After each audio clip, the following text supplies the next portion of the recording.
Friends, मेरे channel doctor Warsi homeopathy में आपका स्वागत है। आज हम बात करेंगे वैक्सीनेशन के ऊपर कि वैक्सीनेशन क्या होता है, यानी कि टीकाकरण क्या होता है, क्यों दिया जाता है और अगर वैक्सीनेशन के बाद कोई साइड इफेक्ट्स होते हैं तो उसमें क्या करना चाहिए या क्या आप होम्योपैथिक मेडिसिन दे सकते हैं। तो चलिए वीडियो को स्टार्ट करते हैं कि वैक्सीनेशन या टीकाकरण किसी बीमारी से बचने के लिए दिया जाता है। जब बच्चा पैदा होता है तो जब से स्टार्ट होता है वो 1.5 महीने, 2 महीने, 2.5 महीने में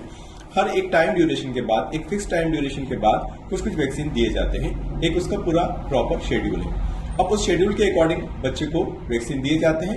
और अगर वैक्सीन देने के बाद कुछ उसमें साइड इफेक्ट देखने को मिलते हैं, जैसे कि हल्का फीवर आ रहा है, दर्द हो रहा है या रेशेज आ रहा है, लेकिन वो 1 या 2 दिन देखने को मिलते हैं, तो आपको किसी मेडिसिन देने की जरूरत नहीं है, वो ऑटोमेटिकली अपने आप सबसाइड हो जाते हैं। लेकिन अगर वो लंबे टाइम तक बने हुए हैं और फिर तो आपको डॉक्टर से कंसल्ट करना पड़ेगा, या आप होम्योपैथी की एक मेडिसिन है थूजा 30 पोटेंसी में बच्चे को 2 ड्रॉप दिन में 3 बार 2 बार दे सकते हैं। तो उससे भी उसकी जो साइड इफेक्ट्स है वैक्सीन के वो काफी हद तक कम हो जाएंगे, वो कंट्रोल हो जाएंगे और 1-2 दिन में वो सारे चले जाएंगे।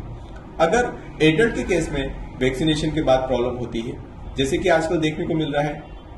कि कोविशील्ड या कोवैक्सीन जिन लोगों को लगे हुए हैं, तो कुछ लोगों का कहना है कि 6 महीने में साइड इफेक्ट आ गए हैं, कुछ लोगों का कहना है 6 महीने के ऊपर टाइम हो गया है तो साइड इफेक्ट देखने को नहीं मिलेंगे। लेकिन आप कह नहीं सकते कि आपकी कौन सी कैटेगरी है या आपको साइड इफेक्ट हुए हैं या नहीं हुए हैं, उसको आप जज नहीं कर सकते। तो इसके लिए आपको ये जज करना है कि फैमिली में अगर कोई ऐसी हिस्ट्री है कि वैक्सीन के बाद कोई साइड इफेक्ट हुए हैं या आपको इस तरह का कोई डर लग रहा है कि मेरे को कोई साइड इफेक्ट ना हो जाए या मेरे को ऐसी कोई कंडीशन ना हो जाए जो कि आज की डेट में देखने को मिल रहा है, तो आप उस कंडीशन में थूजा 1 पोटेंसी में आप 3 दिन तक सुबह आधा कप पानी में 5 बूंद कुनकुने पानी में लीजिए और आधा घंटे तक आगे पीछे आपको कुछ नहीं खाना। तो अगर इस तरह की बॉडी की कोई टेंडेंसी क्रिएट हो रही है कि वैक्सीन के बाद कोई साइड इफेक्ट बॉडी में क्रिएट होने वाले हैं या हो गए हैं या अभी देखने को नहीं मिले हैं, तो ये मेडिसिन काफी हद तक उस चीज को रोक देती है और बहुत ज्यादा एग्रेसिव रूप में आपको वो देखने को नहीं मिलेंगे। तो सबसे पहले उस चीज के लिए अवेयर होना बहुत जरूरी है कि आपने कौन सा वैक्सीन लगाया और उसके बाद क्या साइड इफेक्ट हुए,